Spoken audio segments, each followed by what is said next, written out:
Welcome back to another Mackem in the Middle podcast. Another Sunderland game, another away game, and another win to end the year of 2022. A 4-1 win away to Wigan Athletic, of course, a team with plenty of ex-Sunderland players. A win that took Sunderland up to fourth and put Wigan down right at the bottom of the table. And as always, we'll get into everything that happened during the game, the team news, who was there, who wasn't, and a little bit looking ahead to the next game, which is obviously Blackpool on New Year's Day, and a little bit towards the kind of second half of the season and what that could entail. But first and foremost, Michael, one of the things that has been mentioned a few times now that I did say to you right at the start of the season was that Wigan home and away is one of the games.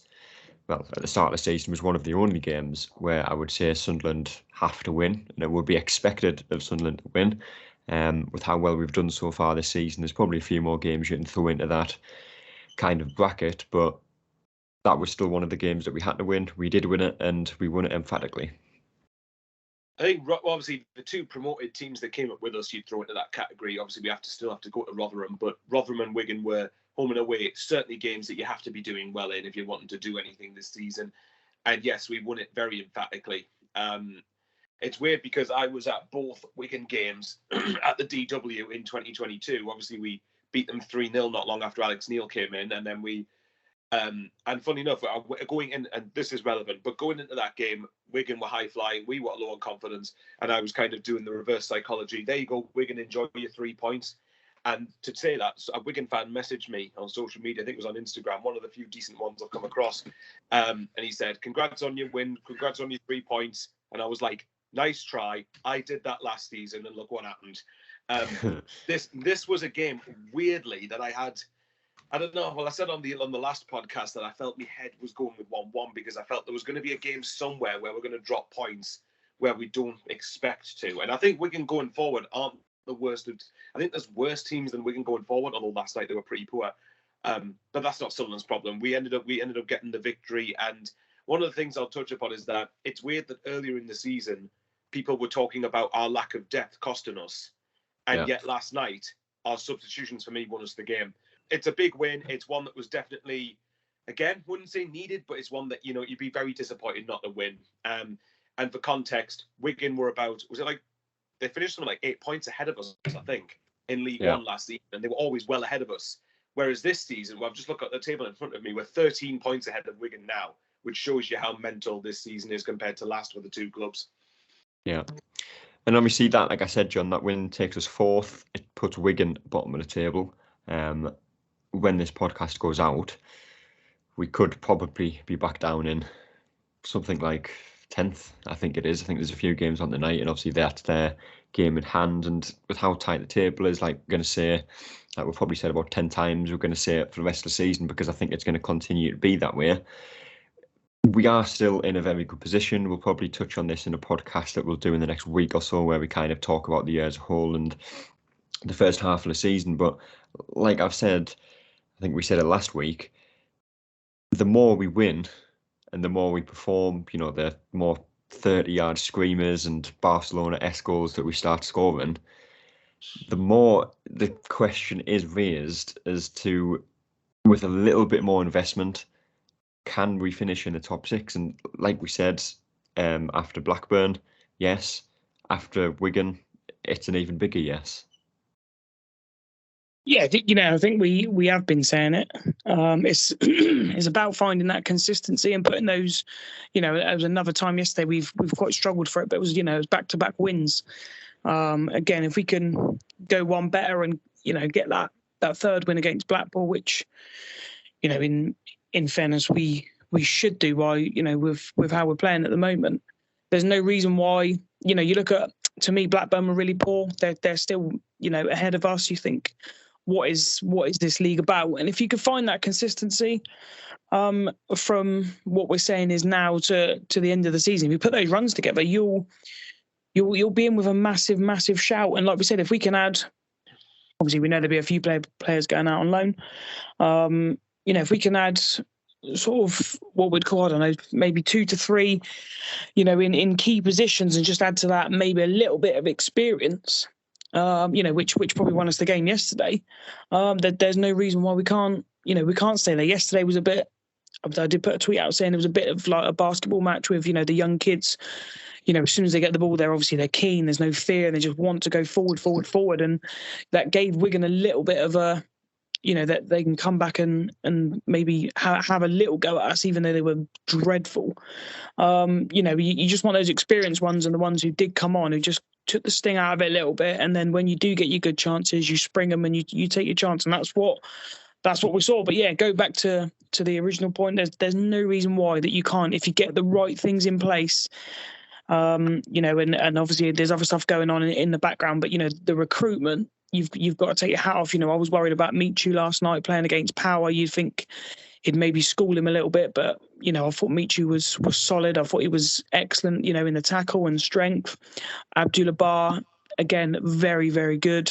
And Dan Neil was only 21, and you would have said he was probably 30 the way he played yesterday with the kids around him. So the recruitment's boding really well. Like we say, we need to build on that. I think if we really do want to push out of this league, which I think we can. Yeah.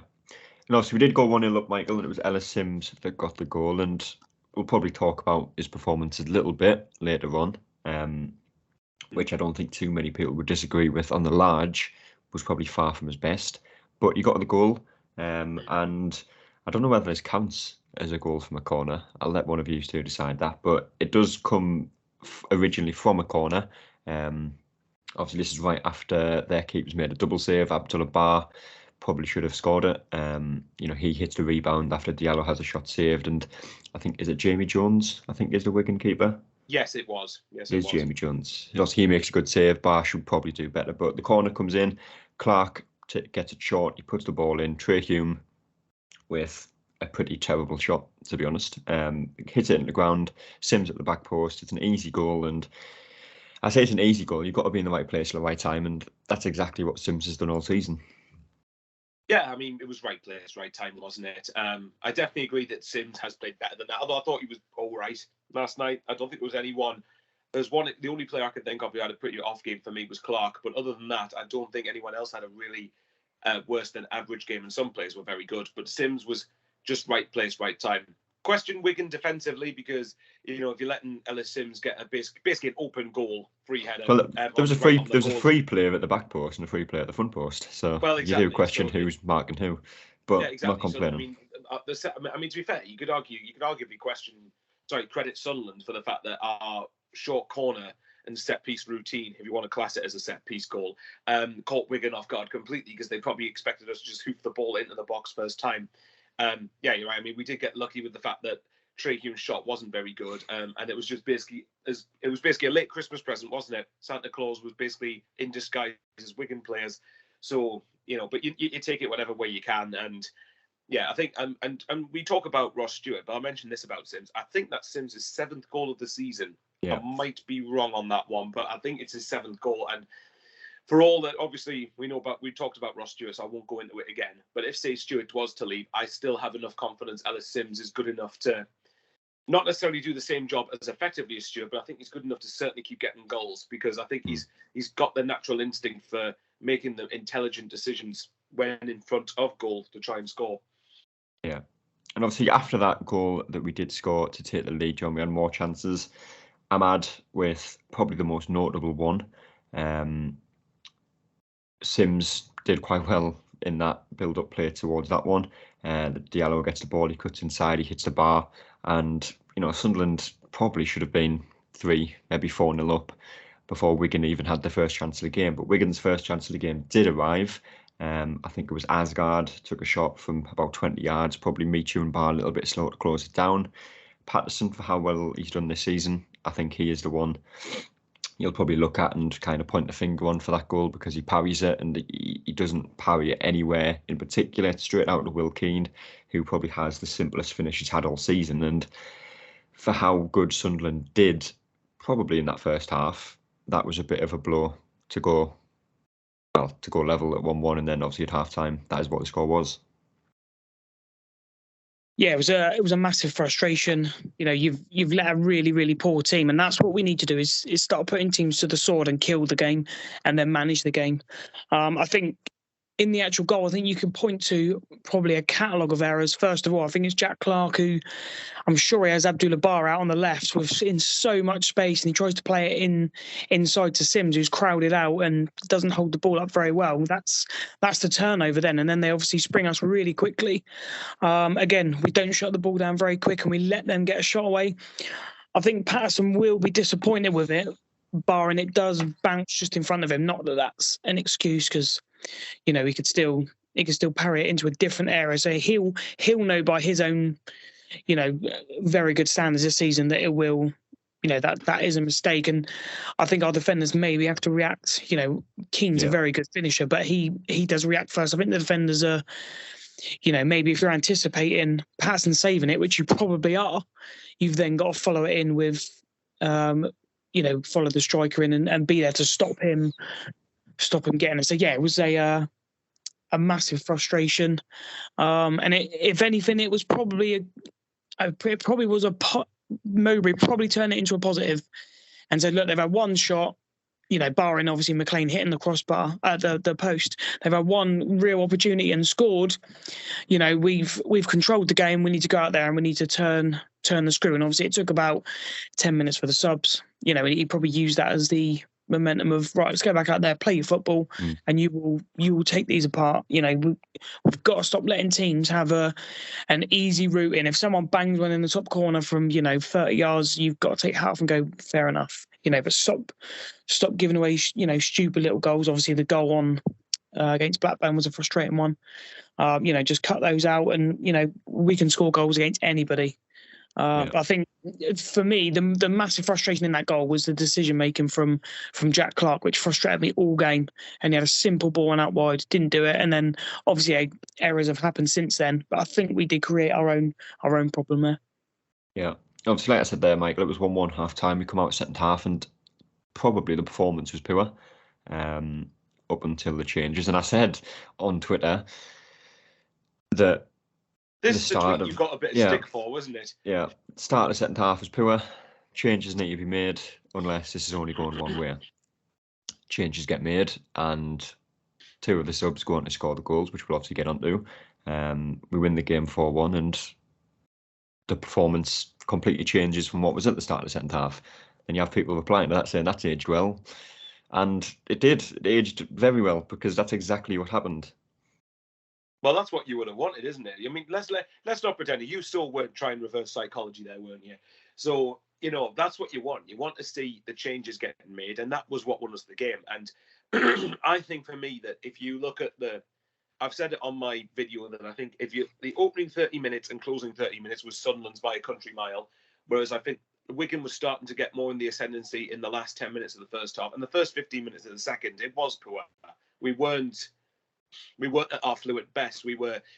Some of our passes were misplaced.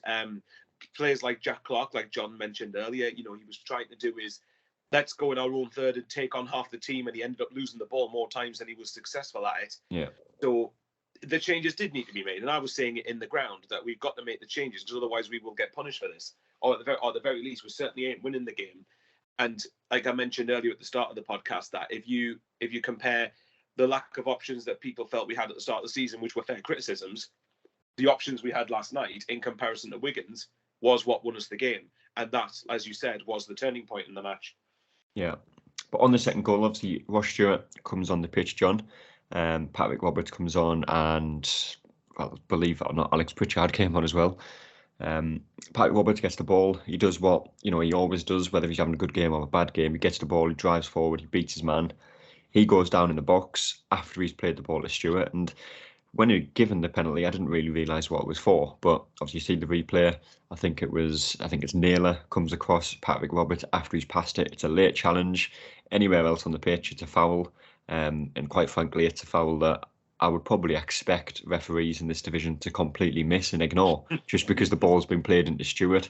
They'll probably just see that as a coming together. So for how many decisions have went against us this season, you've got to give the referee some credit in that case and say, fair play.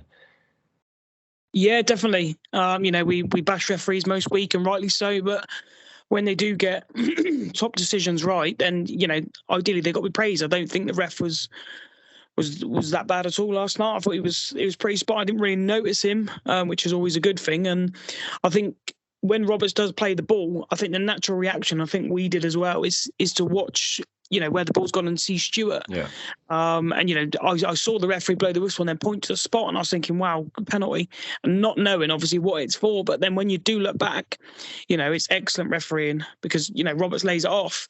The guy doesn't even know where the ball is and just takes Roberts clean out. And that's one of them ones that happens, all the time, week in, week out. So for a referee to spot that and give it, I think that is very, very good refereeing for me. And, like you say, we're happy to bash them when they're shit, and they are shit sometimes. And we're, you've got to praise them when, when they get it right. And it was probably another really good moment. Obviously, when Stewart scored at the weekend, it was good to get back on level terms quickly.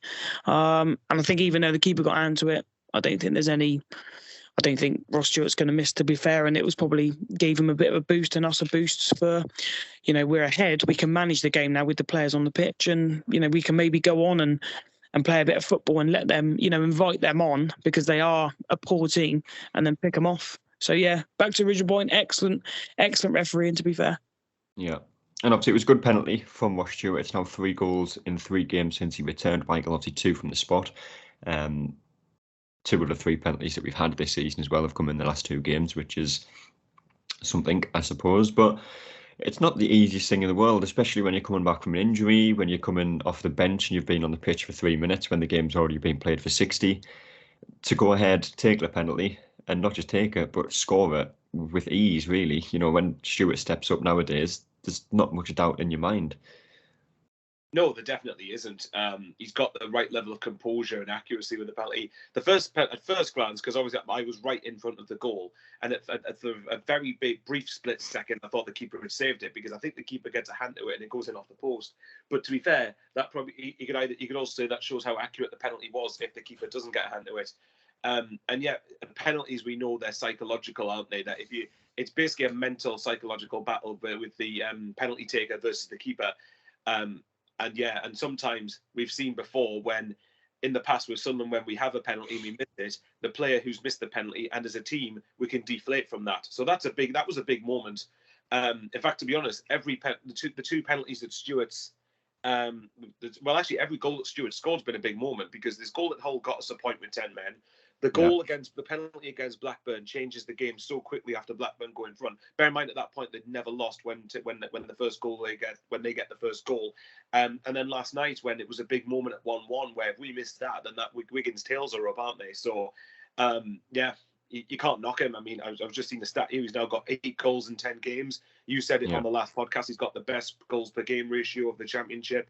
But yeah, it is a big moment, and fair play to Ross Stewart. When he slots in like that, it looks like he's never been away. And as we said, once he came on, you had a confidence that the game was going to swing in our favour. I mean, it was the case with every substitute, but especially Ross Stewart. Yeah. And obviously a 3-1, which was obviously the next goal that arrived, John. It was Patrick Roberts that technically got the assist for the second. I don't think he'll get officially credited with it, because I don't think winning a penalty kind of gets you that assist. But for the third goal, he will be put down as the goal scorer, albeit a deflection. And I said it at the time, it's a bit of a shame that did take a deflection, that goal, because if that goes straight in off the post and in, or just in the bottom corner, that's another goal of the season. Because the build-up to that was just the way we were playing the ball around in Wigan's half at the time for the goal. You'd think we were 7 or 8-0 up. Yeah, again, we go back to it. We can play some fantastic football, with the youngsters, and the one-touch football is just, I don't think the Wigan players knew sort of where to look, where to run, what to do, and it looks so simple. We don't need to play those, Hollywood balls and those types of things. We can just play simple, If Man City are scoring those goals, you're sort of going, it's getting all the attention of wow, and those types of things. We scored the goal, obviously, at Reading. We did the same at Huddersfield. We scored, some fantastic goals. We've got another one, obviously, to come on to in a second, the fourth. But it's almost becoming like, it's the norm now. Sunderland play really, really good football. And I think coming into, a January window and maybe a promoted team, I think it maybe bodes well. And those are sort of things that you can sell to maybe slightly established players as opposed to just youngsters of, look at the football we can play. Can you come in? Can you add to that? And, I think we said it about 10 days ago, we need everybody. Jack Clark probably obviously wasn't involved in that. You look at Pritchard wasn't involved in that. Embleton wasn't involved in that. And those types of players who would be involved in those types of moves, the options we have and the players coming off and playing that football is just fantastic. And, how long have we waited? I genuinely couldn't tell you the last time we played some really, really good football. Maybe going back to, the Gus Poyet days when on our day, we look at the one that wasn't scored at United, where Catmull hits crossbars. That type of football has taken us, almost a decade to get to. And we're finally there now, and we're finally enjoying it. And, we will murder these teams. If we play that football, it's just getting that consistency and finding that balance of manage the game, and then when you can hit them, go and hit them. But yeah, what a goal! Yeah, and for how good the third goal was, Michael, the fourth one is even better. And again, Pat McRoberts involved. He gets the assist for this one. Again, a player that we've talked about quite a lot that doesn't necessarily get as many chances as he probably deserves, because when he does play, whether he gets a goal or an assist, very much like Pritchard, he's crucial in the build up to a goal. He wins the penalty for the second goal. He scores the third one and obviously gets the assist for the fourth. But obviously the assist is not the most impressive thing for that goal, because the strike from Ahmad is one of a player that is just far too good to be in this league. Sublime. That if you sum that goal up in one word, it is just absolutely sublime. Like we've said, I'm running out of the amount of times I say this with Amad Diallo. It's a shame he's not here next season, really, unless we go up. But you know what, Amad Diallo, the recruitment team especially have played a blinder by getting him in, because I'm pretty sure we were not the only club we linked with Amad Diallo. I'm pretty sure there was probably about a good 4 or 5 clubs that were really after his services in the summer, and to show the patience to get him just says how good that decision to get him in was. And the goal was just, you love goals like that, don't you? The moment the ball leaves his foot, the accuracy, the spin on the shot, swerve on the shot, the speed of the shot. Wigan, was it? I've forgotten that we can keep his name already, and I was there. Jamie Jones. Was it Jamie Jones? You said, yeah, Jamie Jones. Yeah, he was just literally. That was terrible for me. But Jamie Jones he basically was obviously diving for it, but he was helpless. The goal, the shot was just so accurate and so well hit that I think most keepers find it difficult to stop that, and that just capped off what was at times a brilliant performance, a very ruthless performance, performance that was riddled with authority. That's the best way I can put it. But yeah, and the third goal in the build-up was very good. But that goal just tops the lot. It was just sublime. Yeah, obviously we'll get on to the 3 of the best in a second, John. But the thing with Ahmad as well is you'll probably look at his performance from the game against Wigan, and overall was probably one of the poorest ones that we've seen of him in the Sunderland shirt, especially recently. But if you're not having the best game and you can still pop up from 30 yards, sticking in top corner, you are a top player. Well, yeah, that's why, you're looking at why Man United paid sort of, upwards of whatever, 40 odd million for him. He can have, I think everyone raves, obviously it's maybe slightly different levels, everyone raves about Kylian Mbappe in the World Cup final. He didn't turn up for 80 minutes, to be fair. And then obviously after that, he's absolutely sensational. That's what, the top players will do. Obviously with him still being young, you're going to find that inconsistency. I don't want to make excuses, but you're probably looking at the pitch as well, was sort of a rugby pitch, isn't it? So it's very, probably we did really well, to be fair, to play on that surface. Whereas we used to, the stadium like that's, like a carpet.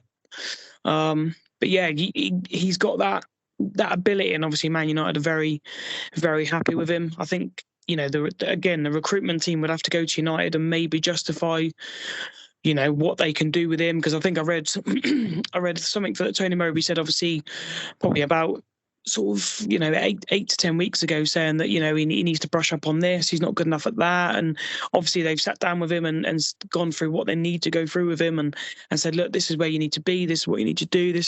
And now we're looking at, I'm sure the stats even at the moment say he's probably the best player in the league at the moment. So again, Man United have been more than happy with that. Obviously, it's a shame that it's another loan player we'll fall in love with. You do wonder why it hasn't happened for him at other teams, but it's just sometimes these things just fit. And yeah, his goal, I think Patrick Roberts, even knows what he's going to do and just says, right, here you go, there's the ball, one touch and turns. And it's just, yes, it's just an absolutely fantastic finish. My stream literally went off and it came back on just as he was spinning the ball in. It was just, yeah, wow, what what a finish. Like Michael said, it was the same as the Birmingham goal. He cut inside in the Birmingham. As soon as you knew it left his foot, you're like, that's going in. Wow, what a finish. And yeah, he's obviously a class above. And if we could keep him, I think he got smashed by McLean, didn't he, with the ball? And you're thinking, oh my God, what happens if he gets injured? But he's another one. Let's enjoy him while he's here, and he can definitely be the difference. But yeah, Man United have got a top player on their hands. Yeah, I think it might be a bit of a stretch to compare him and Mbappe at this point, because I don't think Mbappe has quite got the ability yet. But yeah, exactly. That's the point I meant. Yeah, absolutely. Three of the best, Michael, starting with you. I was literally trying to think this in my head here. I've got okay, I think I've got the three. Right, third. I'd probably... Probably the hardest one so far, because I think you can look at Trey Hume, you can look at Luke O'Nien, you can look at Dan Ballard, Dan Neil, Abdullah Bar, Robert Stewart, Diallo. We could probably do 14 of the best. Now you've just named more players for me to think of. Yeah. Okay, right. I'll try and narrow it down. If I say them, I'd say third would be... It's between Abdullah Bar and Trey Hume. I'm trying to think who I think was better. I'll tell you what then. I've raved about Abdullah Bar before. I'll go Trey Hume. I think Trey Hume for me was... Actually, hang on. See, this is the problem.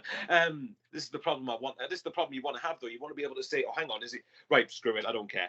The three, the three I'm going to mention are probably going to be within a fingertip of each other. It's that close. But I'd go Trey Hume. I think Trey Hume looked very assured, and we all know a certain Mr. James McLean who's not very popular with Sunderland fans, and that tackle goes a long way into silencing him and shutting him up. But yeah, Trey Hume, very very good, composed, authoritative performance. And I said that I think I'd want to see him go out on loan in January. But to be fair, if he plays like that, he'll have tougher games.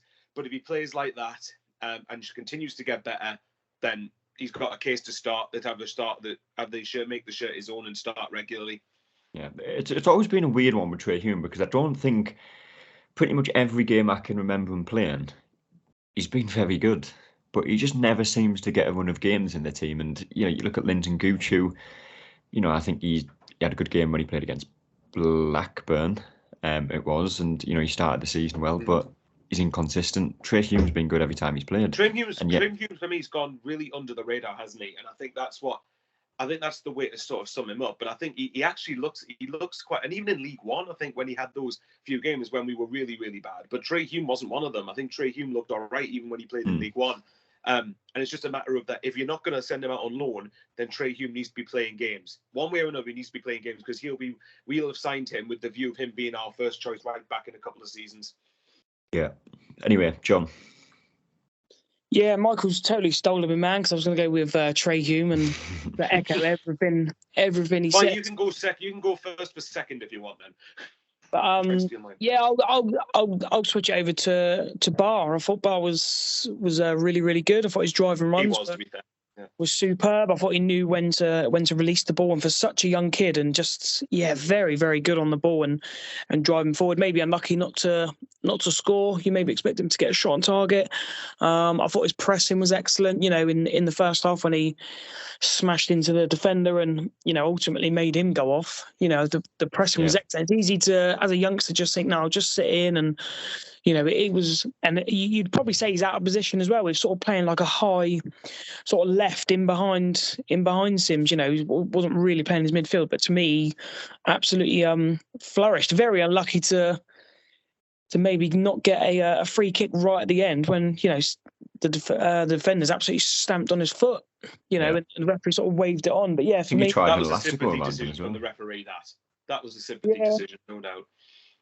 yeah, it's one of them. But yeah, to me, I was very impressed. Like you said, I think we said about, you know, earlier, worried about Michu playing, but you know, you're always worried about, you know, obviously Bar played last time and it wasn't really up to scratch. And you'd like to think, you know, maybe he's had that 4 or 5 weeks of coaching. This is how you do. This is how you play. And you know, when you do see him in the starting lineup, you're a bit, you know. And to be fair, didn't let anyone down and played without any fear. And I don't think you can ask for any more than that. Yeah, I'll go back to you for your second one then, John. Second one, I will go for. So you've got the same issue I have. There's too many to pick from. Yeah, there is. I'm trying to pick people who played, you know, sort of most of the game. I'll probably go with. It's probably an under the radar performance, but I'll probably go with Dan Ballard. I thought he was solid. Gave away a stupid free kick, but he's doing one of those one a game, you know. And again, he's still young, but you know, I could probably pick any one of the back three. You know, to be fair, Luke O'Nien kept, you know, was it Lang on the wing, who's supposed to be quite good? Yeah. Literally kept him, tussled him out of it, played the dickhead, you know, when they need to, by pushing and pulling, and you know, just didn't look out of place in sort of a left back role, you know. But yeah, I'll probably go with Ballard. Just it's a shame we've lost him, you know, for that long a time, because I think he would have shored it up a little bit. But yeah, where Speakman's found him, you know, well, we'll never know. But thankfully he's ours and he's on a good deal. So yeah, I'll go Dan Ballard. Yeah, Michael. I'll tell you what then, because again, Dan Ballard was another one I hadn't thought about. But again, he was very good at doing he was very good at doing the simple things, but he's also got quality. And I mean, I'm not going to mention him because I'll try and be different, but I will say this about Ballard. It says a lot when Vincent Kompany apparently wanted him at Burnley. Vincent Kompany, who's one of the best defenders that the Premier League's ever seen. And I think that tells you how good that Dan Ballard is. But for me, I'll go Luke O'Nien for second. I think it's just, again, what can you say about this guy that hasn't already been said? He's adapted superbly to the Championship, much better than I and probably many other Sunderland fans thought he would. And he just doesn't look out of place now in this division. As a midfielder, you could maybe have got away with him in League One, but Championship, I think he might, I don't know whether he'd be up to scratch, but certainly as a centre-back or as a defender, he's on there on merit, and it would be very, very injustice of him to take him out there at the moment. Yeah. Last but not least, Michael, your first of the best of three. I was originally thinking Ross Stewart, but I'm going to try and use John's logic of playing players who played most of the game. So for me, I'll go with Dan Neil. Dan Neil ran the show for me. When we were really on top, which is basically 2/3 of the game, Dan Neil was a big influence in that. Michu, I thought, did pretty well. Bar did really well, as John said before. But for me, Dan Neil, that was a performance beyond his years, if that makes sense. He didn't look like, I think one of you guys said it looked like he was more like a seasoned veteran, the way he was playing. He was very good at just getting the ball back, recycling it, retaining possession, finding the right pass, getting things ticking over. It's just one of these simple things that he does in the midfield that a lot of people don't appreciate in some midfielders. And for me, I mean, it's funny, though, because that was one of the reasons I like Max Power in League One, but, you know, that's a different story. With Dan Neil, he's just got so much quality. And again, in time to come, it'll test the regime and the recruitment team how well we can keep hold of him. But yeah, Dan Neil for me was superb last night. Yeah. I think he was probably one of the oldest players in our starting 11, which goes a long way to saying that. But lastly, John. Yeah, unfortunately, I'm not going to change. I am going to change the logic, and I'm going to go with Dan Neil as well. I thought from start to finish, he was fantastic. I think I only noticed 2 tiny mistakes when he tried to roll a player, and there was 2 men on him. But apart from that, totally ran the show. And like we're saying, like Michael was saying, he played as if he was, you know, the 30-year-old in there. You know, he was winning tackles. He was up the pitch, down the pitch, and you know, we've been looking for a 90-minute Dan Neil performance for, you know, maybe for a while now. And when Corey Evans is out, are you worried? Because it's going to be Dan Neil and another youngster in there, and Dan Neil to me played as if he was the Corey Evans and the 30-year-old. He finds himself in the box. He's probably the holding midfielder or one of, and he was in the box for the third goal. So he's got that in his locker, and you saw him out at left back, at right back, just getting his foot in, winning tackles, doing exactly what Corey Evans does. And I am the number one fan in the Dan Neil fan club, and I'll never had a bad word said against him. So when he comes up with these performances, it's very, very pleasing to me. It is.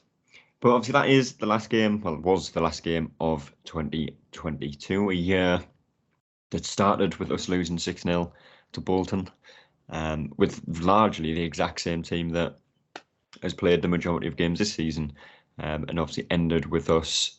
I say ended with us, it hasn't actually ended yet, but as it stands, we are fourth in the table where we are. I will quickly mention while you've said that, I've looked at tonight's games, and I think the lowest we can be after tonight is sixth, because Norwich play Reading, both of them can't go above us, and Watford go to Swansea. So say Watford and one of Norwich or Reading go above us, so we're going to be in the playoffs, I think, by the end of tonight, whatever happens. Yeah. So to start the season, away to Bolton with a 6-0 defeat, a Danny Bart diving header own goal, and ending the year in the playoffs. God, I hope we end the season in the playoffs, but ending the year in the playoffs is where we are for now. The first game of the new year is Blackpool away, John, and it's probably, I think it might only be the second time we've played Blackpool on New Year, but it just seems like it happens every season. I don't know why, but it's going to be a game that Sunderland should be winning again. I don't think it's too far out there to say that. Blackpool are obviously second bottom, just a point above Wigan, who we absolutely battered yesterday.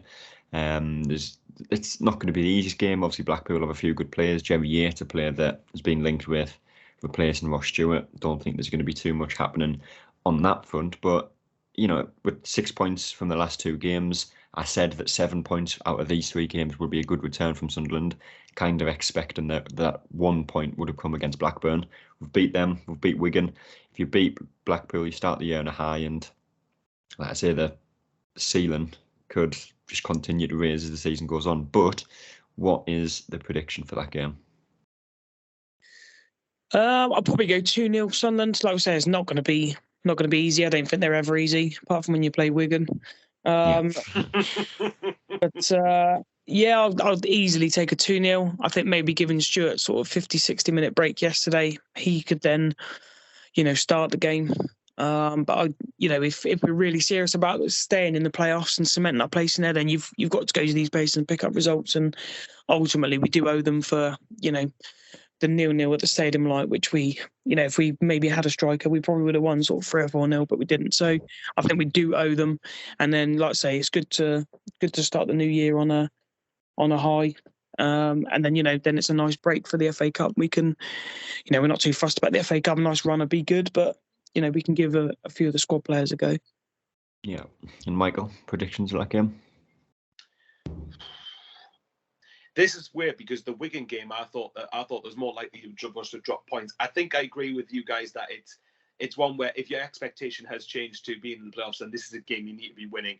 Blackpool are on it. Well, I mean, I'm not convinced by Michael Appleton. I think Blackpool aren't exactly on a great run of form. Form, of course, can change, but I would say 3-1 us as well. I've just got a feeling Jerry Yates is going to score with all the links. But to be fair, I think now when you look at it, if we can beat Blackpool, I mean, even a draw wouldn't be the end of the world now you've won these two games, but really I'd be disappointed not to beat Blackpool. So if you win this game, you're on, 40 points? You've had a fantastic festive period. And to be honest, since December, if we beat Blackpool, that's incredible. So yeah, I'd say a nice Sunderland win wouldn't go amiss. And how many fans are travelling down? Probably more than there is Blackpool fans. Sorry? Probably more Sunderland fans than there are Blackpool fans. Well, there'll be a few Newcastle fans in the mix, won't there, to be honest? Absolutely. As is down. But yeah, all right, have you two going down? I'm not. No, I wish. No, I wish I was as well, sadly. No, I'll go 3-1 Sunderland. I think if we can get a win, get through this game, then like John said, the main players will get a couple of weeks off because I doubt many of them will play at Shrewsbury. Yeah. As always, though, we'll have a podcast out talking about that game I've lost track of what day it even is now and what day the game's on. So at some point after the game, there'll be a podcast out. I think it's Friday now, isn't it? It's Friday now. The game's on Sunday. Yeah, so we'll probably have something out on Monday, I would like to think. God knows who we could have signed by then.